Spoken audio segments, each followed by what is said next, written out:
Hindi isang katulad mo na clone ang sisira sa lahat ng pinaghirapan ko dito. Nagawa ko na, kaya tanggapin mo na dito na matatapos ang kasamaan mo. At para rin to sa pagpatay mo sa kaisa-isang taong nagmahal sa akin.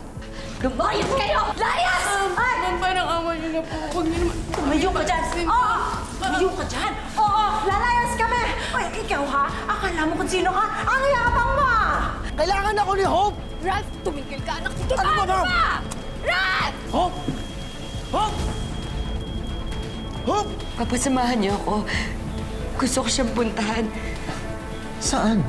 sa lab. May idea po ba kayo kung kaninong property po ito? Sina Lucas at si Cara Orozco yung kausapin niyo. Gusto ko sana sa atin lang muna eh.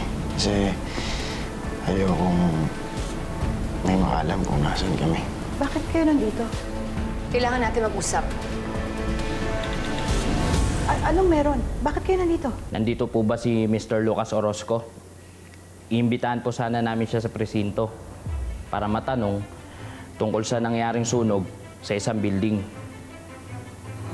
Sunog? Building? Eh, bakit hinahanap niyo ang kuya ko? Dahil laboratory ng kapatid mo yung nasunog. Kaya pwede ba ilabas mo na si Lucas? Hindi ko alam kung nasa si Kuya Lucas. Sinungaling ka! Manako, ha? Salamat. Salamat, ha? Salamat. Ingat.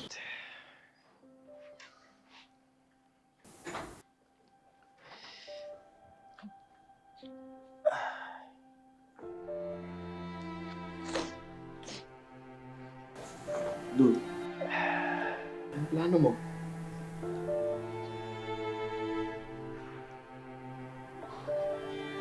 Sa ngayon, dito muna. Malayo sa Manila. Malayo sa mga may interest kay Hope. Pero kung hanggang kailan kami, hindi ka pa alam.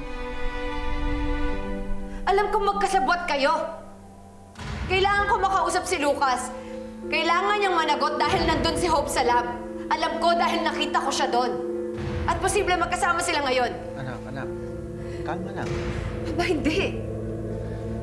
Alam ko may tinatago sila eh. Saan dinala ng kapatid mo si Hope? Wala nga akong alam, Miss D. Ang tagal namin hindi nakakapag-usap ni Kuya. Kapag nalaman kong nagsisinungaling ka, ipakukulong kita. Sandali nga. Bakit ba ako pinagdidiskatahan ninyo? Pati ako pinagbibintangan niyo pa. You know what? Mas okay nga eh, na hindi mo makita si Hope. You know why? Because you don't deserve her. Just like you don't deserve to be with Bianca.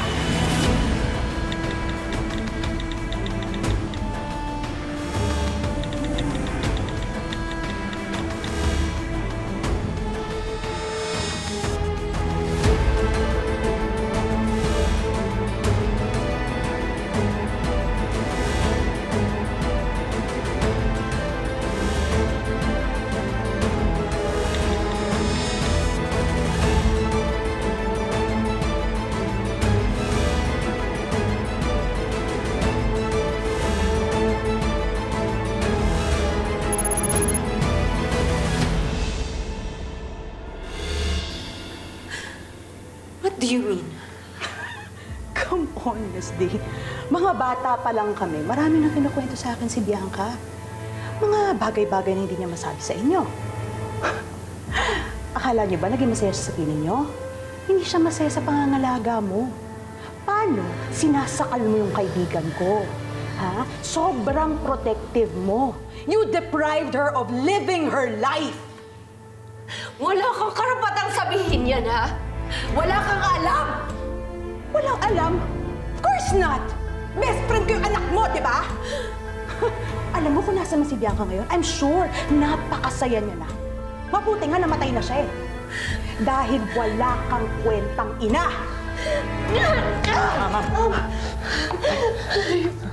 Anak! May supina ba kayo? Ha?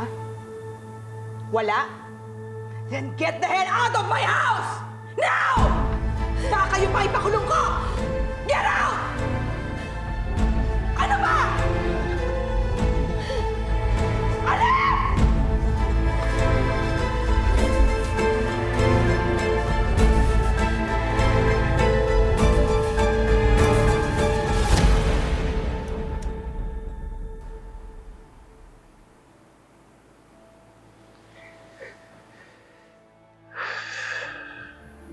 I feel responsible.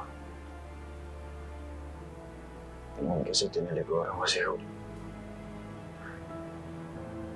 Ngayon, kailangan ko ng tulong. At si Mama yung nakagagawa nitong lahat. Marami pa akong tanong ngayon, Denver. At alam ko, sa ngayon si Hope na nakakasagot ko.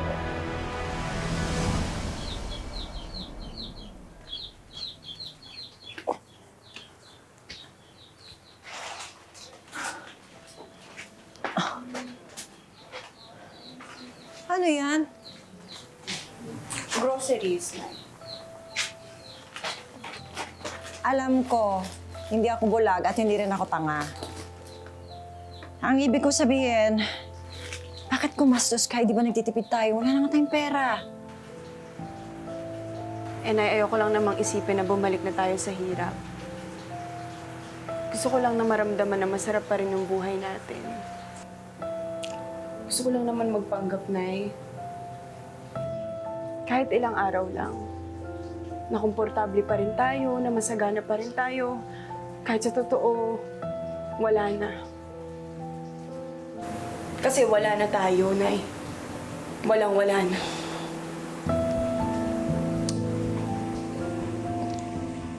Hindi na tayo babalik sa ganun. Hindi tayo maghihirap ulit. Gagawin ko ng paraan.